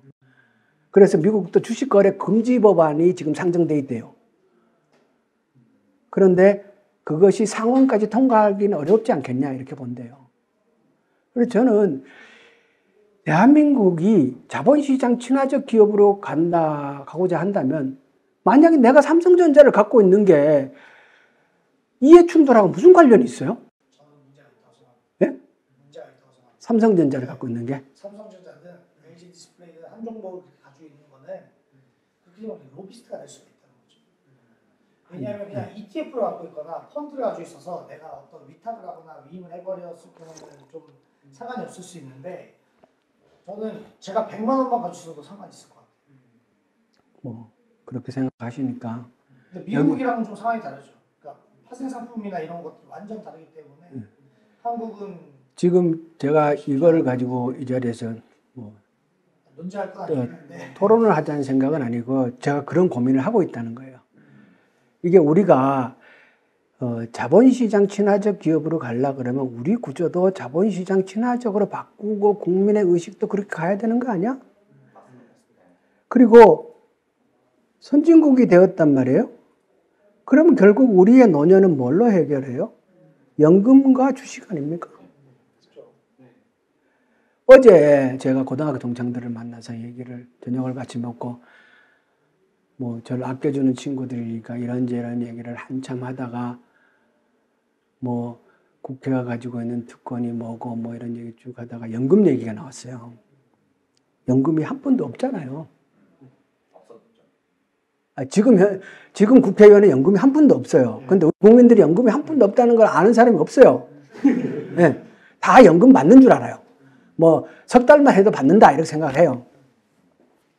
그래서 그런 얘기를 하고. 근데 국회의원도 어쨌든 계속해서 20년을 넘기면 받는 거 아닌가요? 없어요, 없어. 아예 없어. 19대 네. 그러니까 보좌관은 10년 이상 근무를 하면 공무원이어서 받는 거. 생겨요. 공무원이다. 아니에요. 없어요. 저러니 누가 알겠어요. 윤범기 기자님. 네. 그래서 어제 그 얘기를 하는데 한 친구가 나중에 그러더라고. 야, 그러면 국회의원 안 하는 게 더 안 낫니? 안 하는 게 더 안 낫니? 나중에 어떡하려고 그래? 인생 망칠라 그래? 그래서 내가 할 말이 없어갖고 뭐라고 읽어보냐면 사람마다 공적인 일에 보람을 느끼는 사람이 있단다 이렇게 얘기해 주신 분이 진짜 친구인 것 같은데. 그러니까 저는 이런 부분에 대해서 우리가 함께, 왜냐 그러면 우리가 자본주의 사회고 결국 자본시장 친화적인 나라로 대한민국을 바꿔야 돼요. 그러려고 하면 이런 고민도 해야 되는 거 아닌가? 라는 생각을 하고요. 마무리를 지어야 되니까 제가 한 가지 얘기 더 할게요. 오늘 세 가지 얘기를 하고 싶었어요. 하나는 우리는 산업에 관한 변화와 흐름에 대해서 민감한 정당해야 되고 우리 제조업 특성을 이해하고 거기에를 이렇게 속도를 쫙 낼 수 있도록 우리가 역할을 하는 정당이어야 한다라는 것 하나와 또 하나 두 번째는 자본시장 친화적 정당으로 우리 당을 바꿔야 된다. 라는 얘기를 드리고 싶은 거고요.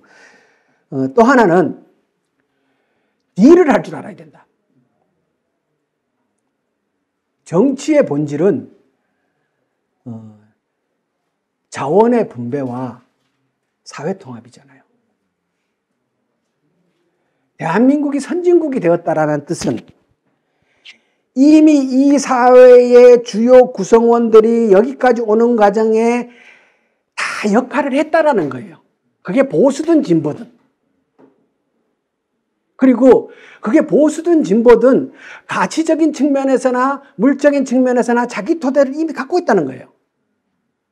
그렇기 때문에 이미 대한민국은 이렇게 컸고 이 안에 있는 각자 세력도 다 자기의 존재의 이유를 증명했기 때문에 이제 대한민국은 어느 누가 어느 누구를 일방적으로 제압하거나 쓸어버릴 수 있는 사회가 아니라는 거예요. 그렇다면 이제 우리가 해야 할 것은 사회적 합의, 딜을 할 줄 알아야 된다. 딜. 그런 점에서 보면 지금 정치는 정치가 해야 할 본연의 역할을 전혀 안 하는 거예요. 완전히 진영으로 갈라져가지고 이건 정치가 해야 할 일이 아닌 거죠. 딜을 해야 할 줄 알아야 돼요. 사회적 합의. 이것이 우리가 해야 될 일이라는 거예요.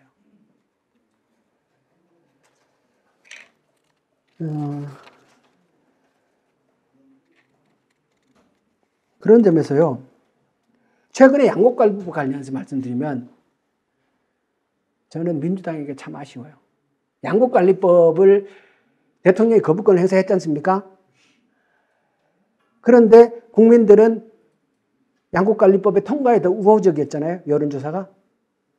그러면 민주당이 한 발 더 물러서서, 왜냐 그러면 이걸 통과시키려는 관점에서 보면은 그것을 가지고 곧바로 다시 재의결 들어가면 안 되는 거예요. 재의결이 되면 숫자 문제에서 부결되는 게 뻔한데 재의결 들어갈 것이 아니라 원점에서 다시 얘기해도 좋다. 얘기하자. 왜? 지금의 양곡관리법의 그 토대는 지난 정부 사실 제가 이걸 했거든요. 당시에 목표 가격이라는 제도가 있었는데 이게 문제가 돼서 국제적 관계상 이게 문제가 되는 거예요. 목표 가격제를 폐지하고 그거에 대한 대책으로 시장 격리를 의무화시키는 것을 합의한 거예요. 그걸 누가 했냐? 그 당시 정부, 여야, 생산단체가 모여서 합의를 한 거예요. 이게 사회적 합의인 거죠. 사회적 합의는 어떤 경우에도 존중되고 준수하는 그 노력이 뒷받침돼야 되는 건데, 이런 점에서 지금 여당, 보수당은 그 당시 자기가 합의한 것을 완전히 무시하고 행동하는 거기 때문에 저는 비판받아 마땅하다고 생각을 하고요. 이번에 민주당도 이런 것들을 연장선에서, 왜냐 그러면 지금 결국 재의결이 안 되고 마무리되어 버리면 그 당시에 참여했던 생산자 단체들은 뭐가 되냐는 거예요.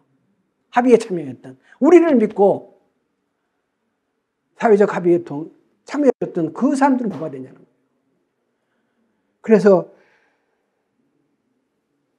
이 사회적 합의를, 앞으로 사회적 합의를 하는 방법은 이미 만들어진 사회적 합의를 존중하고 지키는 것부터 하는 거예요. 그래야 다음 합의가 되지. 농민단체가 이제 합의에 나서겠어요? 안 나선다고 봐요. 이렇게 하면. 그래서 제가 제안드리고 싶은 게 이런 거예요. 그렇게 할 게 아니라 한발 양보하고 우리 법안 다시 논의할 수 있다. 다시 합의하자라고 하고 양곡관리법하고 영농형 태양광을 서로 맞교환하자는 거예요. 왜? 우리 재생에너지 생산해야 되니까. 서로 이해가 다르지 않습니까? 이게 이제는 딜을 해야 된다는 거예요. 정치가 그런 일을 해야 된다고 생각하는 거예요. 근데 양곡관리법을 통과시켜서 시장 경제를 의무해서 국가가 아무리 수매해 준다고 이건 국가의 부담이죠, 그죠? 영농형 태양광이 되면은 농지 쌀 생산량이 줄어들어서 사들일 게 없어요. 영농형 태양광을 하면은 그 해당 면적의 쌀 생산량이 20% 줄어들잖아요. 정부 부담이 없어지는 거예요, 장기적으로 보면. 이렇게 사회적 합의를 통해서 서로가 윈윈하는 방법을 찾아나가야 된다. 그래서 이제는 우리가 해야 할 것은 진영 논리, 진영에 머무르, 어느 정당이든지 자기 지지자에 갇히면 망하는 거예요. 자기 지지자들의 시각을 벗어날 수 있는, 그래 국가를 맡을 능력이 있는 거죠.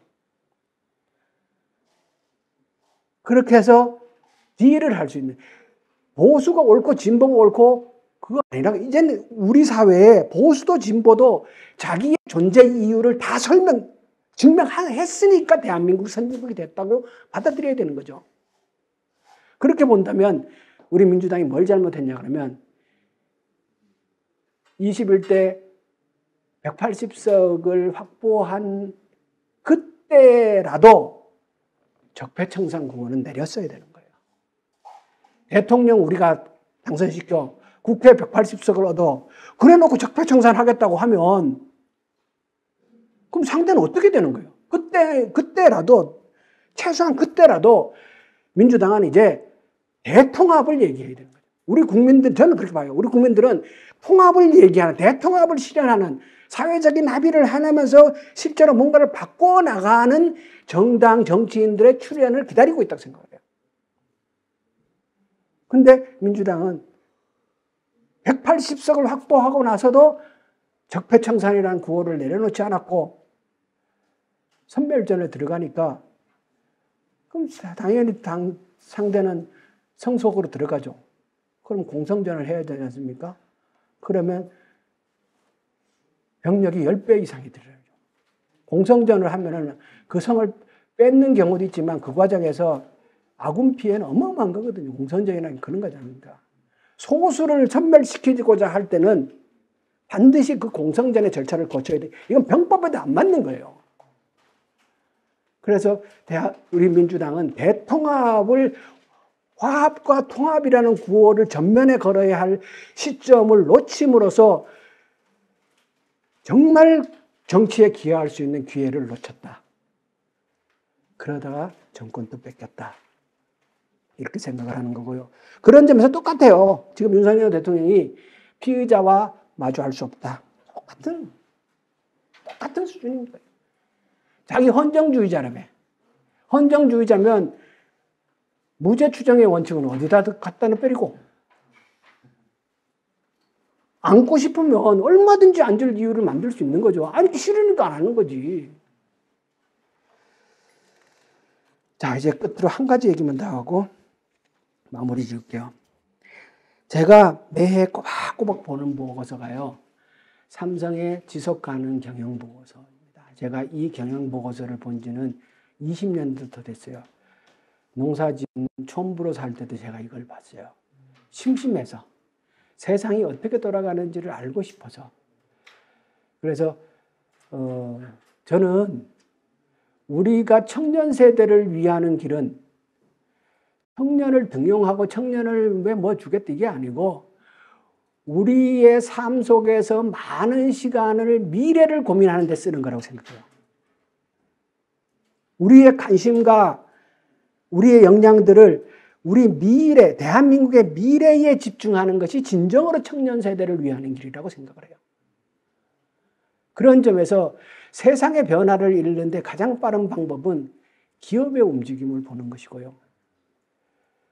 그래서 대한민국의 1등 기업인 삼성이 매해 발간하는 IR 보고서, 삼성 지속가능 경영 보고서는 꼭 볼 필요가 있다. 처음에 보면 이거 뭔 얘기하나? 이거 뭐 보라는 거야? 이렇게 생각할 수 있어요. 근데 가만히 들여다보면 보여요. 예를 들어서 여러 가지 측정 지표들이 나와요. 근데 측정 지표의 숫자를 보는 게 중요한 게 아니고 왜 이것을 지표로 쓸까를 봐야 되는 거예요. 그게 중요한 거예요. 여러 가지를 지표로 할 수도 있잖아요. 근데 왜 하필이면 이걸 지표로 쓸까? 그렇게 생각을 하면요. ESG 경영이라는 얘기가 나온 지는 얼마 안 됐지만은 그 보고서에는 ESG 경영이 벌써 10년보다 훨씬 전에 ESG 경영 얘기를 계속하고 있어요. 그리고 제가 아리백과 관련된 구체적인 상황들을 파악할 때도 그 보고서를 보고 파악을 했어요. 그 보고서에 보면 삼성의 전기에 관한 고민, 반도체 전부 전기잖아요. 그거 잘 나와 있거든요. 그리고 또 하나 애플에서 발간하는 환경경과 보고서예요. 오늘은 환경경과 보고서에 관한 얘기 한마디만 하고 마칠게요. 애플이 어떤 회사인지는 다 알잖아요. 작년 보고서에 처음 보는 구절이 하나 딱 있었어요. 뭐냐? 언젠가는 자원을 전혀 채굴하지 않고 제품을 생산하겠다. 뭐예요, 이게? 일종의 선언이죠. 언젠가는 자원을 전혀 채굴하지 않고 제품을 생산하겠다. 애플은 여러분들이 알다시피 아리백을 가장 먼저 선언했고 가장 먼저 실현했는 기업이고 자기네 밸류체인에 소속되어 있는 회사들에게 스콥 3 단계의 아리백을 요구하고 있는 회사잖아요. 그래서 우리 제조업들의 직접 목줄을 쥐고 있는 회사가 거기 아닙니까? 그런데 언젠가는 자원을 전혀 채굴하지 않고 제품을 생산하겠다라는 선언이 나와요. 자원을 전혀 채굴하지 않고 이때까지의 그 과정이 에너지에 관한 문제였다면 에너지를 채굴하지 않는 에너지로 세상을 바꾸겠다라는 것이었다면 석탄, 석유, 가스 다 채굴한 에너지잖아요. 그래서 채굴하지 않은 순환경제를 통한 친환경 순환경제를 통한 에너지로 세상을 바꾸겠다는 얘기였다면 이제는 에너지뿐만 아니라 물질 전반에서 그 일을 하겠다는 거예요. 어떤 문제가 생겨요? 제가 이 보고서가 작년 4월 22일 날 발표가 됐어요. 원래 또 발표될 때가 다 돼가서 기다리고 있는데 저는 지난 1년 동안 이 얘기에 이게 무슨 얘기일까? 이것이 세상에 어떤 변화를 가져올까를 1년 동안 생각하고 있다고 생각하시면 돼요. 여러분도 이 생각을 해보세요. 제가 올해 일본도 갔다 오고 대만도 갔다 오고 그냥 누가 가라 그래서 간 게 아니고 갔다 왔는데 사실은 이 고민 때문에 갔다 온 거예요.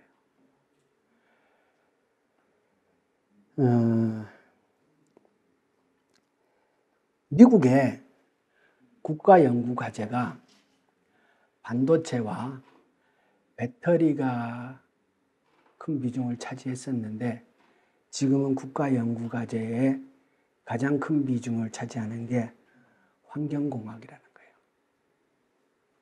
세상은 이미 이렇게 바뀌어 나가는 거예요. 저는 이 말이 가지고 있는 이 선언이 열어제낄 미래에 관한 고민을 우리나라가 해야 된다라는 생각을 해요. 마치겠습니다.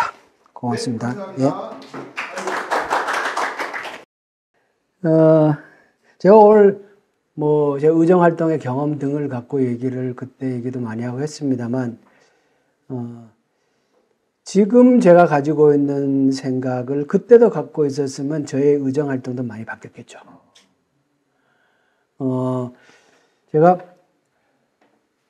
2020년도에 구미에서 선거에 떨어지고 나서 3프로 TV 방송을 정말 많이 들었어요. 진짜 재밌더라고. 3프로 TV가 나라를 3% 당을 만들어야 됩니다. 민주당 내에 3% 지분을 만들어서.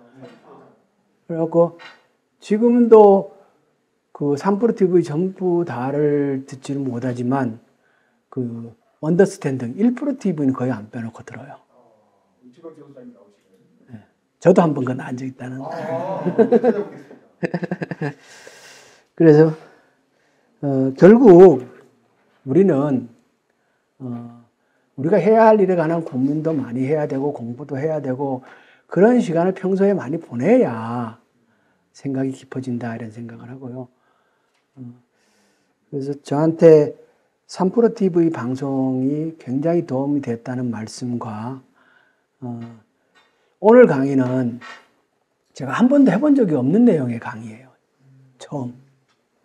그래서 이 강의를 하는 과정에서 제 나름의 굉장히 많은 고민이 있었고 나름의 정리를 하는 시간도 굉장히 길었고 굉장히 많은 시간을 걸었다는 말씀을 드리고 싶고요. 나머지 의원들이 왜 안 바뀌는지는 저도 잘 모르겠어요. 여러분들이 하신 질문들의 많은 내용을 제가 의미 있는 답을 해드리기가 사실 어렵겠네요. 저는 그렇지만 바꾸기 위한 노력을 해야 된다라고 생각을 하고요. 우리가 민주당의 체질을 바꿔야 되고, 아까 이제 민주당에 뿌리 깊게 박혀 있는 그 DNA를 어떻게 고칠까라는 문제를 우리는 고민을 해야 되는데, 여전히 복귀를 안 하기 때문에 참 아쉽고요. 결국 그걸 안 하면 세대 교체라도 해야죠. 세대 교체라도. 그러니까 사람을 바꾸면서라도 바꿔야죠. 저는 그렇게 생각을 합니다. 양국관리법에 왜 소비자들에 대한 고민을 안 하냐. 이게 아주 재밌는 건데요. 모든 생산자는 생산하기 전에 소비자를 생각을 합니다. 그게 생산의 기본이죠. 소비자에 대한 염두를 고민을 해야 판매에 관한 계획이 쓰고 상품을 어떻게 생산할 다 그건 소비자에 대한 고민에 출발하잖아요. 근데 특이하게 농업이라는 이 산업은 생산해놓고 고민해요. 생산을 먼저 하고 그 다음에 어떻게 팔 것인가를 고민하는. 그래서 저는 이게 참 아쉬워요. 우리 농업이 지금 이제 산업화 과정에서 굉장히 큰 기여를 했고, 아까 제가 이제 경지정리라는 것이 어마어마한 혁신의 원동력이었던 우리 최 소장님은 그 전 단계에서 농지 개혁 말씀을 많이 해요. 저 전적으로 공감을 하고요. 그 농지 개혁의 바탕에 경지 정리라는 것이 그것이 덧붙여졌기 때문에 일어난 일이 아니겠냐라고 저는 설명하고 싶은데, 그럼 그 뒤에 혁신을 왜 안 일어났느냐를 고민해 봐야 되는 거예요. 충분히 혁신할 수 있었고 혁신했고 그 혁신을 바탕으로 대한민국은 많이 바꾸는데 기여했는데 그 뒤에 혁신은 왜 안 일어났을까? 지금의 혁신은 어떻게 뭘 해야 될까? 라는 고민을 해야 되고 그런 점에 있어서 우리 농업도 열외 지역으로 두면 안 된다는 거예요. 그것의 가장 큰 피해는 농업인이 보는 거예요. 그래서 농업도 정말 이제는 구조조정할 때가 됐다. 혁신할 때가 됐다라는 말씀을 드리고요. 자본시장의 개혁, 시장 친화적으로 바꿔야 된다. 제가 전체적인 말씀을 드린 거고요. 그런 점에 있어서 저는 전문적인 지식을 갖고 있지 않고 특히 제가 그쪽 부분에 있어서 의정 활동을 해본 경험이 또 없어서 이걸 정무위에서잖아요. 제가 구체적으로 답변을 내놓기는 어렵습니다만 아까 질문 주신 분의 그 질문의 의도에 찬동합니다. 그리고 그렇게 해야 된다고 생각을 합니다. 그리고 그런 논의를 보다 적극적이고 공개적으로 테이블 위에 올려야 된다. 그것이 이 사회를 자본시장 친화적 사회로 바꾸는 길이 아니겠느냐라고 말씀을 드립니다. 그리고 일자리를 만드는 일을 얘기를 해서 해보면서 그리고 저는 제 나름의 혁신, 오늘 강의에는 포함하지 않았습니다만 제 나름의 혁신에 해당하는 일들을 해본 경험이 꽤 여럿이 있어요. 일자리를 직접 만들어 본 경험도 있고. 그런데 저는 일자리에 대한 생각은 일자리는 뭐 곱하기 뭐 해갖고 몇 개, 이거 다 거짓말이에요. 그렇게 일자리 만드는 계산이는 그건 다 헛방이에요. 안 되는 거예요, 그건. 곱하기 해가지고 몇 개라고 일자리는 만들어지는 게 아니고 일자리는 필요한 영역에서 딱 하나를 만들잖아요. 하나의 일을 해요. 그러면 이 일과 연관된 파생된 일이 생겨나느냐의 문제가 굉장히 중요한 거예요. 일자리는 5개, 10개를 플러스해서 이게 이 일에 파생되어 나가는 일자리가 생긴다라는 것은 이 일의 지속성이 있고 이 일의 정당성이 인정된다는 거잖아요. 그렇게 5개, 10개를 만들어 나가고 그 5개가 옆에 3개, 2개가 붙고 이게 하면서 이런 것들을 플러스 계속 여기서 조금 저기 조금을 끊임없이 만들어 나가는 과정에서 일자리가 생기지 일자리는 편하게 여기 곱하기 여기 몇 개니까 여기 몇 개 만들고 여기 곱하기 해갖고 2만 개 이거 전부 꽝인 거예요. 그래서 우리는 고민해야 될 게 우리는 분명히 제조업 분야에 분명한 강점을 갖고 있다는 거예요. 전 세계에서 우리만큼 탄탄한 제조업 기반을 가지고 있는 나라가 대한민국 빼고 있을까 할 만큼 제조업에 탄탄한 기반을 갖고 있어요. 그렇기 때문에 우리가 로봇이라든가 로봇 하면 당장 생각하는 해야 될 게 감속기, 베어링 이런 분들 있잖아요. 하나씩. 그러니까 연관된 것을 한 개씩 다 찾아 들어가면서 일자리를 만들어야 돼요.